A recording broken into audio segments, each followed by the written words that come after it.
할렐루야. 네, 잘 지내셨죠, 한 주간? 네, 잘 지내셨어요. 그래도 오늘 또 지난주에 오셨었는데 또 오늘도 이렇게 와서 예배 드리셔가지고 너무 감사하다는 마음이 있습니다. 또 예배 드리실 때 하나님의 은혜가 가득하길 축복합니다. 제가 지난주에 봤는데 혹시 초등학생들이에요? 둘 다? 중학생? 아, 초등학생, 중학생. 지난주에 보니까 말씀을 엄청 잘 듣는 거예요. 그래서 와, 세상에 어떻게 저렇게 집중할 수 있을까? 제가 그렇게 뭐 재밌게 설교하는 사람은 아니거든요. 근데 너무 잘 들어서 어머나 너무 이쁘더라고요. 제가 오늘도 잘 들을 거죠? 네, 고맙습니다. 지난 시간에 저희가 10가지 재앙 중에 5가지 재앙을 얘기를 했는데 혹시 기억하시나요? 5가지? 첫 번째는 네네네, 나일강이 피로 바뀌는 재앙. 두 번째,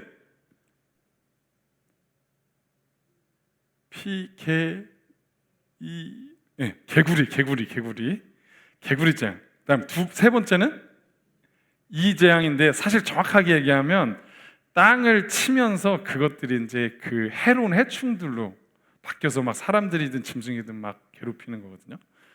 그다음에 이라고는 하는데 그다음에 뭐죠? 파리 재앙. 파리 재앙이 네 번째. 자, 5번째는 뭐죠? 네, 우리 권사님 얘기해 주셨어. 제가 가축의 돌림병, 여러 가지 그 가축들의 질병으로 인해서 애굽에 있는 수많은 가축들이 그냥 다 죽어버렸어요. 그게 5가지 재앙인데, 자, 그러면 오늘은 그 나머지 재앙들을 해야 되잖아요. 제가 기대하셨을 수도 있는데 오늘은 그 5가지를 좀 다음으로 미루고 중요한 게 있어서 오늘은 좀 다른 얘기를 하려고 합니다. 여기 제가 지난주에 그 얘기했어요. 하나님이 애굽에 10가지 재앙을 내리신 이유가 있습니다, 목적이 있습니다라고 했는데 10가지 재앙을 이으신 목적이 뭐였죠? 여러분 기억나세요? 목적? 네. 오늘 말씀에도 사실 얼핏 나오긴 했는데 결국 하나님 뭐라고 하셨냐면 이 애굽 사람들이 내가 여호와인 줄 알리라 라고 하시면서 하나님이 참 신이신 것과 하나님이 살아계신 신중의 신이신 것을 애굽 사람들에게 나타내시겠다는 거예요. 바로왕과 애굽. 근데 사실은 애굽과 바로왕뿐만이 아니라 이 10장을 들었던 그 주위의 수많은 백성들도 사실 이걸 듣게 되는 거잖아요. 하나님을 알게 되는 거예요. 그런데 하나님의 목적이 이 애굽 사람들과 이방인들을 향해서만 이 10장을 주신 게 아니에요. 사실은 누구를 위해서 이 10장을 주신 거냐면 바로 이스라엘 백성을 위해서도 이 10장을 하나님이 준비해 주십니다. 왜 그러냐? 왜 그럴까요? 하나님은 이스라엘 백성들을 애굽 사람들과 사실은 좀 특별하게 생각하셨어요. 왜냐? 아브라함 때부터 언약으로 맺어진 백성들이 이스라엘 백성들이었거든요. 그러니까 하나님 편에서 볼 때는 이 애굽 사람, 물론 다 사랑하세요. 그런데 애굽 사람들과 이스라엘 사람들을 그냥 구분하자면, 이렇게 구분하면 좀 그렇긴 한데 구분하자면 마치 지금으로 얘기하면 타인과 내 가족과 같은 느낌이 있습니다. 여러분, 다른 사람, 우리 가족이 아닌 나와 상관없는 사람들을 생각해 보세요. 그러면 타인들에게 뭐 어려운 일이 있든 무슨 일이 생기든 우리가 거기에 관심을 가질까요? 모르는 사람들에게 관심 없죠. 그 사람들이 뭐 어떠한, 그냥 우리가 사회 규범 안에서 그들과 그냥 어느 정도 적당하게 지내는 정도지 그 사람에 대해서 그렇게 관심이 없어요. 근데 가족은 어떠세요? 너무 관심이 많아요. 저도 아내가 아침에 어디 갔다 오면 그렇게 관심이 많아요. 가서 뭘 얘기했는지, 뭐하고 왔는지, 어떻게 했는지 막 물어보면 막 귀찮아해. 요즘에 귀찮아. 관심이 많아요. 가족이니까 제가 관심이 많아서 막 물어보면 똑같아요. 가족은 그리고 슬플 때, 가족이 어려움을 당하면요 같이 아파요. 사실은 만약에 내 아들이 어디 가서 어려운 일을 경험했어요? 그럼 부모로서 어떻게 되겠어요? 마음이 아프죠. 슬프죠. 좋은 일 있어요? 그러면 어떻게 돼요? 같이? 너무 기쁜 거예요. 이거는. 가족은 그런 거예요. 가족은 모든 걸 공유하고 연결되어 있어서 영향을 주고받고 관심이 많고 그 모든 것들이 다 내 것 같이 느껴져요. 내 것 같이.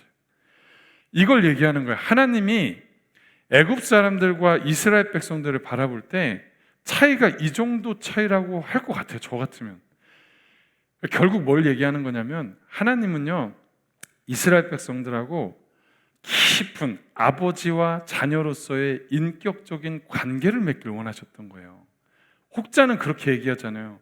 열재앙을 딱 내리실 때 아니 뭐 어차피 이스라엘 백성들도 이스라엘 백성은 이미 하나님을 알고 있잖아요. 조상 때부터 들었던 하나님을 알고 계신데 뭘 애국 사람들부터 그렇게 하나님에 대해서 알리려고 하냐 하는데 그 이유는 이 차이가 있다는 거예요. 이 차이가 하나님은 이스라엘 백성들과 깊은 관계를 맺기를 원하시는 거예요. 그런데 문제는 이스라엘 백성들이 애굽에서 종살이 하면서요 그들의 상태가 하나님과 이런 깊은 친밀한 관계를 맺을 수 있는 상태가 전혀 아니었다는 거예요.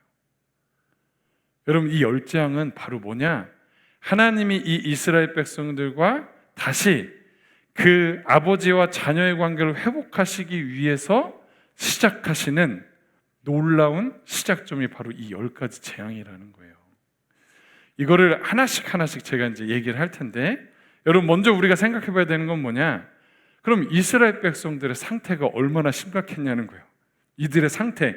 한번 여러분들 오늘 좀 더 구체적으로 상상을 해볼 텐데 제가 한번 질문을 먼저 해볼게요. 미안합니다. 제가 지난주에 처음 왔는데 대답을 너무 잘할 것 같아서 이스라엘 백성들이 애굽에 몇 년 동안 있었는지 혹시 알아요? 몰라요? 모릅니다. 오케이. 그럼 여기서 패스. 어느 쪽으로 갈까? 왜 우리 하이교 성도님들한테 가야죠. 여러분 이스라엘 백성들이 애굽에서 종살이를 몇 년 동안 했을까요?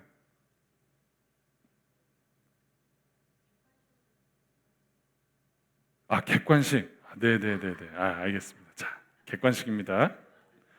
지혜로우셨어. 자, 1번 300년 동안 종살이를 했다. 2번 한 124년 종살이 했다. 3번 430년 동안 종살이 했다. 1, 2, 3번 중에 몇 번일까요? 다시 1번 300년, 2번 한 124년, 3번 430년. 몇 번이죠? 3번. 여러분들이 주일학교를 잘 다니셨어. 그러면 보통 우리 한국 교회에서 신앙생활을 하다 보면 애굽에 430년 동안 종살이를 했다고 다들 많이 들어왔어요. 근데 사실 진짜는 뭐냐면 역사학자들이 이렇게 연구를 해본 보면 요거 한번 보여드릴게요. 저기 위에 이렇게 구댕 중간에 써 있잖아요. 430년 중에 306년은요 요셉의 영향을 받아서 종으로 안 살았어요. 편안하게 그 땅에서 아주 그냥 편안하게 안전하게 살았어요. 306년은.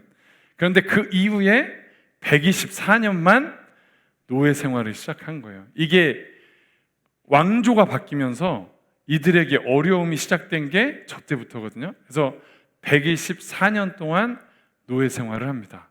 근데 여러분 124년이라 그래도 이게 짧은 기간은 아니잖아요. 엄청 긴 기간이죠. 우리나라도 예전에 일본의 어떤 식민지일 때 몇 년 동안 우리가 그 아래 있었죠, 여러분? 36년. 36년을 일제의 통치를 받았는데 여러분 지금 해방된 지가 81년이 됐어요. 그런데 여전히 그 흔적들이 우리 가운데 남아 있습니다. 그러면 124년이라고 생각해 보세요. 그럼 거의 3대거든요. 3대가 종살이를 하면서 살았으면 그 영향력이 얼마나 크겠냐고요. 여러분 노예로 산다는 건 그냥 몸만 묶여 있는 게 아니에요. 사실은 그들의 생각도 묶이게 되고요, 그들의 마음 상태도 묶이게 되고요, 그들의 삶의 방식까지도 완전히 묶여버려요. 종으로 그냥 묶여버려요. 완전히. 그래서 그냥 잘 살으라고 내버려 두면 제대로 살지를 못해요. 그 삶이 워낙 오래돼가지고. 여러분, 오늘 이 애굽에서 124년 동안 노예 생활했던 사람들의 상태가 어떤가? 우리가 좀, 제가 예를 들어서 한 5가지를 얘기를 할 텐데 여러분 그 상태를 한번 같이 상상해 보셨으면 좋겠어요. 자, 124년 동안 노예로 살아가게 된다면 어떻게 될까? 첫 번째, 어떻게 될까요? 눈치를 보며 살아갈 수밖에 없어요. 이거 이해되시죠? 여러분, 이들은 성경에 나올 때 뭐 벽돌을 계속 만들었다고 하는, 뭐 벽돌만 만들었겠어요? 노예로서 엄청난 일들을 막 억압 가운데 했을 텐데 이들은 누구의 눈치를 볼 수밖에 없습니까? 항상 자기의 상급자, 관리자들. 그래서 항상 매일 아침에 가면 누구 눈치부터 보느냐? 관리자의 눈치를 보는 거예요. 이 사람 오늘 표정이 좋아야 될 텐데 좀 표정이 어떤지, 말투는 어떤지, 이 손에 또 채찍은 들고 있진 않은지, 뭔가 그 사람의 동태를 막 살펴요. 왜냐? 그게 나랑 직접적으로 연관이 있거든요. 이 사람이 편안해야 내가 편안해. 여러분, 직장 생활에서 상사가 편안해야 상사가 기분 좋아야 직원들이 기분이 좋은 것처럼 이거는 뭐 말할 것도 없죠. 그들을 억압하는 그 지배 민족의 그 사람들이 어떤 하느냐에 따라서 자기들이 힘드니까 늘 눈치를 봅니다. 늘 살펴요. 그러니까 결국 뭐냐면 자기의 어떤 감정과 상태보다 누구를 먼저 살핀다고요? 타인을, 지배자들을 살피는 거예요. 여러분, 이게 제가 우리 이스라엘 백성들만 얘기해서 그렇지 우리의 삶에도 되게 비일비재하게 일어납니다. 여러분, 가정 안에서 부모님들, 특별히 엄마와 아빠가 굉장히 통제적이고 억압적이고 되게 엄하시다. 그러면 자녀들이 어떻게 될까요? 눈치를 봐요. 눈치를 보고 오늘 엄마 아빠 마음이 어떤지, 상태가 어떤지, 내가 어떻게 행동해야 되는지. 근데요, 그렇게 가정 안에서 대학교에서 이제 집 나갈 때까지 몇 년이에요? 20년을 가정에서 그렇게 살면 어떻게 되는지 아세요? 나가서도 그렇게 살아요. 사람들의 눈치 보면서. 나를 먼저 생각하는 게 아니라 타인의 눈치를 보며 살아갑니다. 124년을 그렇게 살았으면 이스라엘 백성들은 말할 것도 없죠. 그죠? 두 번째, 여기 그림이 있었는데 이렇게 눈치를 본다는 거예요. 이렇게. 자, 두 번째, 침묵하는 태도. 이런 태도가 몸에 그냥 익숙할 수밖에 없어요. 그렇지 않겠어요? 그럼 생각해 보세요. 맨 처음에는 막 노예로 사는 게 막 버겁고 힘들어서 가서 얘기할 수 있잖아요. 좀 이거는 부당합니다. 어떻게 이렇게까지 할 수 있어요? 저희가 좀 이것 좀 조정해 주세요. 뭐 해주세요 하면서 요청을 안 했겠어요? 했겠죠. 그런데 그게 하나도 먹혀 들어가지 않는 거예요. 그냥 저렇게 이제는 막 사람이 와서 막 뭐라고 해도 이제 어떤 태도를 한다고요? 침묵. 이게 가장 속편해. 어떻게 보면 가서 얘기해봤자 들어주지 않고, 들어주지 않는 게 뭐예요? 얘기했다고 더 가혹하게 때리고 어려운 일을 더 시키고 가족들까지 힘들게 하고 만드니까 저렇게 욕을 먹고 막 뭐라고 해도 그냥 침묵하는 거예요. 자기의 감정을 숨기고 자기의 분노를 숨기고 자기 모든 것들을 막, 그러니까 겉으로는 침묵하고 있는 것 같지만 속은요 다 썩어 문드러진 거거든요, 사실. 그러면 이게 우리 가정에서도 나타나요, 사실은. 제가 아까 그냥 예를 들은 가정이 있잖아요. 그런 자녀들은 침묵합니다. 그냥 그 가정에서는 침묵해요. 얘기하지 않아요. 왜? 어차피 얘기해봤자 안 들어주니까. 어차피 얘기해봤자 나한테 관심도 없어 보이니까. 내 말에 관심이 없으니까. 그럼 그 다음서부터 얘기하지 않아요. 침묵. 이게 지금 노예의 상태로 있는 거예요. 세 번째, 왜 이렇게 깨졌죠? 세 번째는 뭐냐면 기대하지 않는 겁니다. 기대하지 않는 거예요. 이게 침묵하는 거랑 비슷한데 어차피 자기들에게 와가지고 얘기할 때 자기들이 맨 처음에는 좀 어려움이 당하더라도 이거 좀 몇 년만 참으면 바뀌지 않을까? 좀 한 세대만 지나면 또 바뀌지 않을까? 우리가 여기서 조금만 더 저들이 요구하는 것들을 들어주고 열심히 좀 일하면 좀 어떻게 바뀌지 않을까? 근데 그런 세월을 124년이 지나간다고 한번 생각해 보세요. 뭘 기대할 수 있겠어요? 소망이라는 거는요, 다 끊어질 수밖에 없는 거예요. 내가 할 수 있는 게 아무것도 없구나. 희망도 없고 소망도 없구나. 제가 지지난주 설교 때 그 표현을 한 적이 있잖아요. 학습된 무기력. 기억하세요? 학습된 무기력. 우리도 마찬가지예요. 우리 가정 안에서 나는 뭘 하고 싶은데 가정이 그것들을 해줄 수 있는 힘이 아무것도 없어요. 돈으로 밀어줄 것도 없고 뭐 힘도 없고 권력도 없고 아무것도 없어요. 그러면 그 안에서 나는 내가 할 수 있는 게 아무것도 없구나. 뭔가 도전하지도 않아요. 그냥 기대하지 않고 무기력해 살아가는 모습이 이스라엘 백성들의 모습이라는 거예요. 네 번째, 이렇게 무기력한 모습. 네 번째,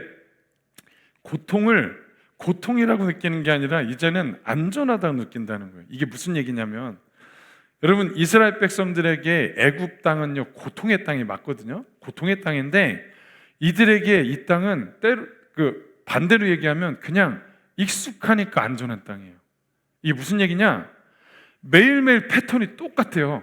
아침에 일어나서 벽돌 만들러 나갔다가 좀 이렇게 관리자들 눈치 보고 이렇게 좀 잘 피해서 하루 잘 마무리하면 잘 지냈다 오늘도.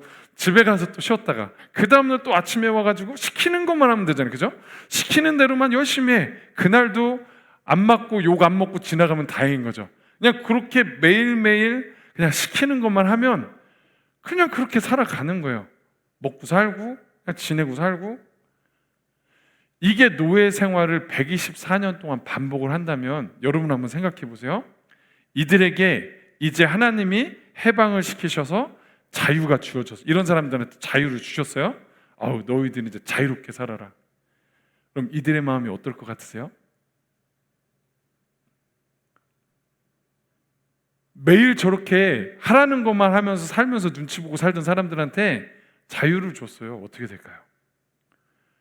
사실 그 자유가 아닌 거예요. 이 사람들한테는 부담과 두려움이 막 휩싸오기. 왜냐? 어떻게 살아야 되지? 한 번도 자기가 선택해 본 적도 없고 책임져 본 적도 없고 뭔가를 생각해서 해본 적이 한 번도 없는 사람들이 자유를 누려요? 아니요, 제대로 못 누려요. 자유를 줘도 그 가운데서 뭘 바라는지 아직 계속 누가 나 좀 이끌어줬으면 좋겠고 누가 좀 지정했었으면 좋겠고 계속 뒤를 돌아봐. 거길 돌아봐. 옛날 그 습관을 돌아본단 말이죠. 애굽에 있었던 이스라엘 백성들이 이런 상태였다는 거죠. 이해가 되시죠? 다섯 번째, 자기를 작게 바라볼 수밖에 없습니다.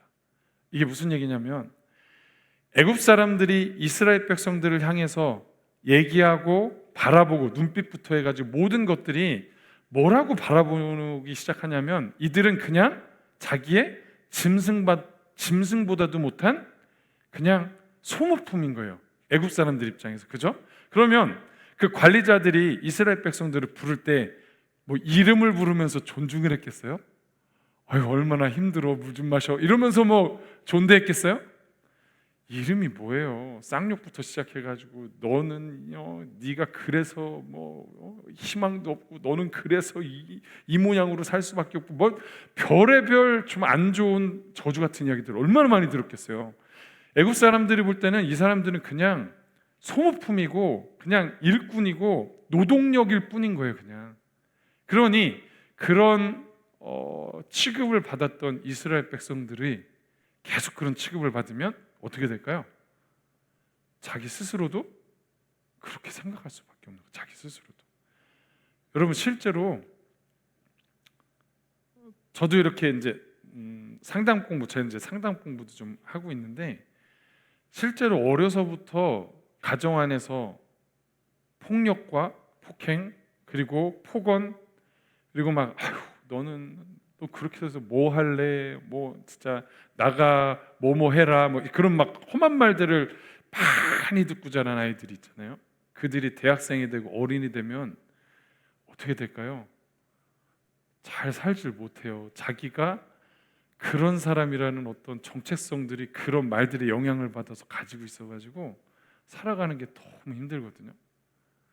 똑같아요. 124년 동안 그런 취급을 받았던 이스라엘 백성들의 정체성이 어떨까요? 나는 쓸모없고 희망도 없고 뭐 진짜 어디 가서 뭐 진짜 뭐 잘할 수 있는 것도 없고 그런 모든 부정적인 가치관들이 저 안에 가득가득하다고. 이해가 되세요? 제가 다시 한번 보여드릴게요. 이 5가지를 보세요. 눈치를 보면서 산다, 침묵하는 태도, 기대하지 못한다, 고통을 안전이라고 느낀다, 자기의 정체성이 완전히 바닥이다, 자기를 작게 바라본다. 여러분 이것뿐이겠어요? 제가 5가지만 얘기했을 뿐. 온갖 아픔들이 이스라엘 백성들 고스란히 노예 생활하면서 그 안에 막 장착되어 있는 거예요. 이거는 그들의 마음도 묶여 있고 그들의 삶의 방식도 묶여 있고 생각도 묶여 있고 모든 것들이 이렇게 묶여 있다는 거죠. 자, 이런 상태에 제가 아까 처음으로 돌아가 볼게요. 하나님이 이들을 애굽에서 끌어내셨어요. 그럼 이들이 하나님과 인격적인 관계를 맺을 수 있을까요? 절대 없습니다. 하나님이 오셔서 이들에게 야, 내가 너희를 사랑한다 라고 말씀하시면 뭐라고 대답할까요? 눈치를 보기 시작하죠. 왜? 나 같은 사람을 내가 뭘 잘했다고? 내가 너랑 함께하는 것을 기뻐한다 라고 말씀하시면 이 사람들이 그걸 받아들일까요? 왜? 나는 그냥 이런 쭈구리 같은 인생을 살았고 내가 뭔데? 하나님이 아무리 가셔서 인격적인 관계를 맺으시려고 해도 이들의 상태는 그걸 받아들일 수 없는 상태인 거예요. 지금 여러분, 하나님은 이 상태를 너무 잘 하셨기 때문에 먼저 하나님이 하신 게 뭐냐? 이들을 회복시키시는 게 먼저였다는 거예요. 여러분, 10가지 재앙이 이것을 회복시키시는 시작이었다는 거예요. 제가 오늘 9장만 읽었지만 하나님이 그러면 어떻게 이들을 회복시키시는가, 그 시작점이 어디에 있는지 한번 같이 볼게요. 오늘 말씀 중에 13절 같이 한번 읽어볼게요. 시작. 여호와께서 모세에게 이르시되 아침에 일찍 일어나 바로 앞에 서서 그에게 이르시기를 히브리 사람의 하나님 여호와의 말씀에 내 백성을 보내라. 그들이 나의 섬길 것이니라. 아멘. 자, 여기서 한번 잘 보세요. 워딩들을. 자, 하나만 더 읽어볼게요. 17절 시작. 내가 여전히 내 백성 앞에 교만하여 그들을 보내지 아니하느냐. 아멘. 뭔가 좀 느껴지는 거 있으세요? 하나님의 회복, 하나님이 이제 이스라엘을 다시 회복하시려고 하는데 그 시작이 뭐로부터 시작되는지 혹시 보이세요? 하나님이 이스라엘 백성을 뭐라고 부르고 계시죠 지금? 내 백성. 13절에도 내 백성을 보내라. 계속해서 바로 앞에 가가지고 하나님이 내 백성을 보내라, 내 백성을 보내라.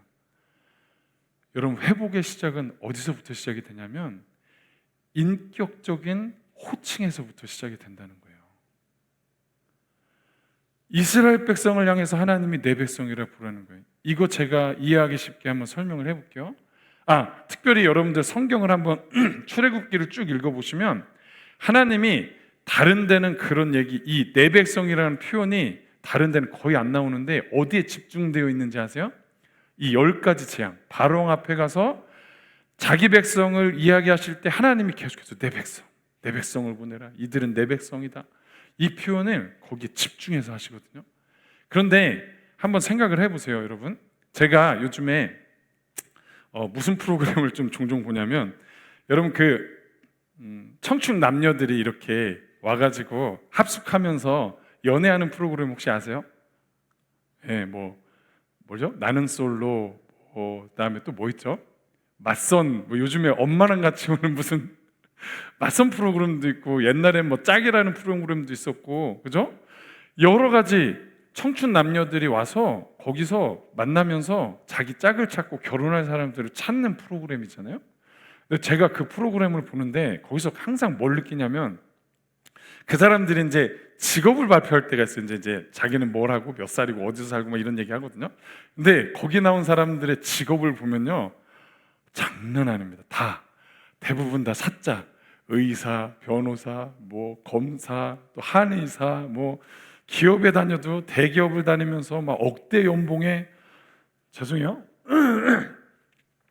엄청난 사람들이 직업을 가진 사람들이 다 나와요. 여러분 그걸 보면 뭘 느낄 수 있는지 아세요? 세상 사람들이 보는 기준, 세상 사람들이 볼 때 어떤 사람들을 드러내길 원하는지가 거기에 잘 나타나요.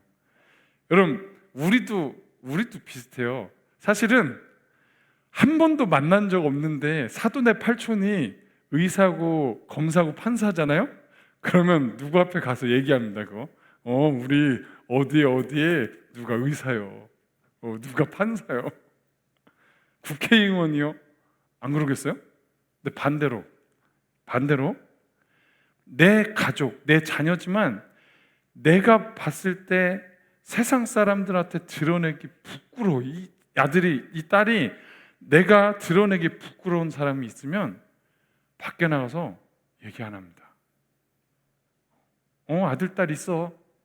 다른 얘기 안 해요. 왜 그럴까요? 드러내기 부끄럽다는 거예요. 제가 왜 이 얘기를 드리는지 아세요?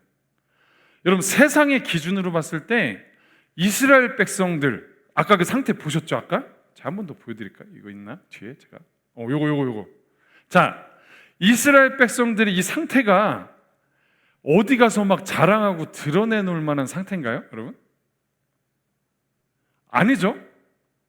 어디다 얘기하기도 세상 말로 얘기하면 진짜 부끄러운, 이런 표현하면 그렇지만 완전히 찌질하고 무능하고 정말 눈치만 보고 아무것도 할 수 없는 그냥 정말 작은 그런 사람들이 이스라엘 백성들이었거든요. 그런데 여러분 이들을 향해서 하나님은 뭐라고 하셨는지 아세요? 이들의 상황과 이들의 지금 태도와 이들의 모습과 상관없이 하나님이 부르시는 거예요. 내 백성이다. 이들은 내 자녀들이다. 이들은 내 아들과 딸들이다 라고 당당하게, 바로 앞에서도 당당하게 내 백성이다 라고 부르셨다는 거예요. 여러분 저는 여기에 너무 감동이 되더라고요. 제가 이 말씀 막 준비하는데 와, 여러분 제가 왜 감동이 되겠어요? 이게 비단 이스라엘 백성들만 하나님이 그렇게 부르실까요? 저와 여러분들도 하나님이 그렇게 부르고 계시다는 거예요. 제가 이거를 보면서 이 말씀을 저희 아내랑 이렇게 나눌 때 아내가 이 말씀 딱 맨 처음에 들으면서 자기가 어떤 말씀이 떠오른대. 근데 그 말씀이 저도 동의가 되더라고요. 그게 무슨 말씀이었냐면 로마서 5장 8절 말씀이었거든요. 같이 한번 읽어볼게요. 시작.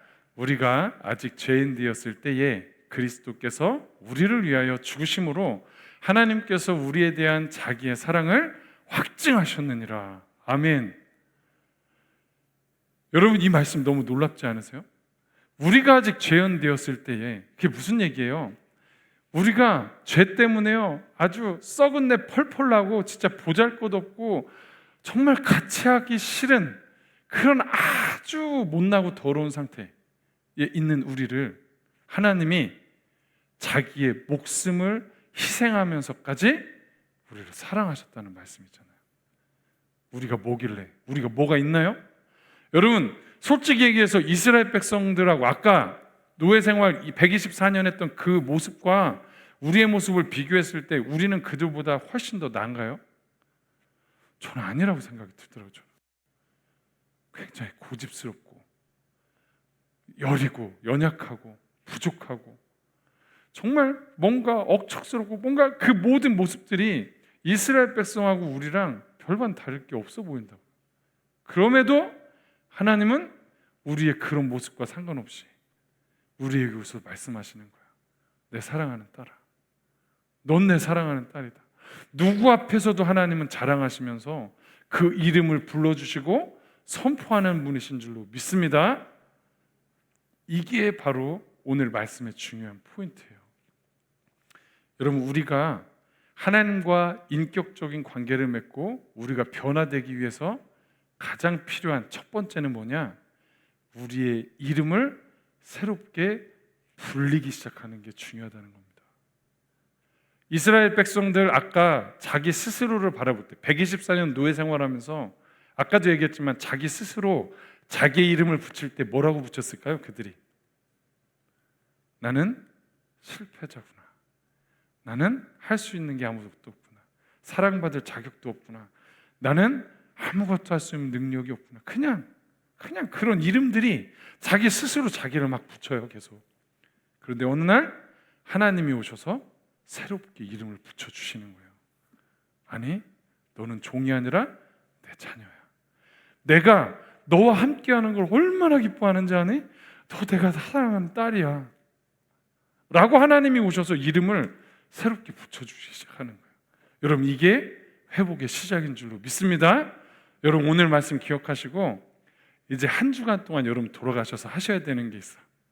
뭘 하셔야 되냐면 가셔서 한번 자기를 돌아보세요. 그리고 자기가 자기 스스로에게 나는 어떤 이름을 나에게 붙이고 있나를 한번 생각해 보셨으면 좋겠어요. 나는 나에게. 저도 요즘에 많이 바뀌었는데 예전에는요, 제가 이것도 문제거든요. 저도 이제 그 상담하면은 그 TCI나 여러 가지 검사들을 하는데 자기를 부정적으로 보는 게 0이고 자기를 너무 좋게 아주 그냥 정체성이 너무 좋으면 10이에요, 10점. 그런 테스트를 하는 어떤 검사가 있는데 제가 몇 점이 나왔는지 아세요? 옛날 얘기입니다. 이거 한 30대 초반 때 얘기인데 그때 딱 검사를 했는데 몇 점이 나오면 제가 거의 10점인가요? 저를요 얼마나 긍정적으로 저 스스로를 보는지 10점이 나왔어요. 10점이. 근데 테스트 그 검사 결과 10점이 나오면 뭐라고 얘기하는지 아세요? 이거는 자기를 너무 약해가지고 자기를 그렇게 보려고 막 스스로 체면을 거는 사람 있잖아요. 자기 너무 약한데 나는 괜찮은 사람이라고 생각하는 사람이 10점이 나온대요. 제가 스스로 저는 괜찮다고 생각했거든요. 알고 봤더니 그게 아닌 거예요. 요즘에는 제가 저를 조금씩 객관화시키면서 보니까 형편없는 거예요. 제가 너무 형편없는 사람. 오늘 이스라엘 백성의 모습을 보면서 이게 제 모습에도 그대로 있더라고요. 저도. 그러니까 저는 저를 부를 때 진짜로 내가 목회를 잘 할 수 있을까? 내가 이런 상황 가운데서 이런 거를 잘 해낼 수 있을까? 저 진짜 그런 생각이 제가 들어요. 저 스스로에게. 근데 오늘 말씀에 하나님은 저에게 뭐라고 말씀하고 계시냐면 아들아, 너는 무기력하고 너는 뭘 못하는 사람이 아니라 넌 내 아들이고 넌 내가 너와 함께 할 때 넌 무엇이든지 할 수 있는 사람이야 라고 말씀하시는 거예요.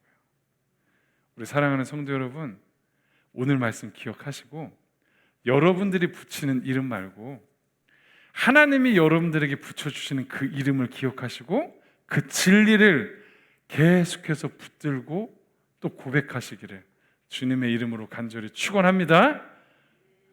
그럴 때 우리에게 회복이 시작되는 거예요. 오늘 이 말씀 기억하시고 아까 첫 번째 찬양 있잖아요. 첫 번째 찬양 나의 피난처에서 우리 찬양하시면서 또 우리 이걸 놓고 같이 기도했으면 좋겠습니다.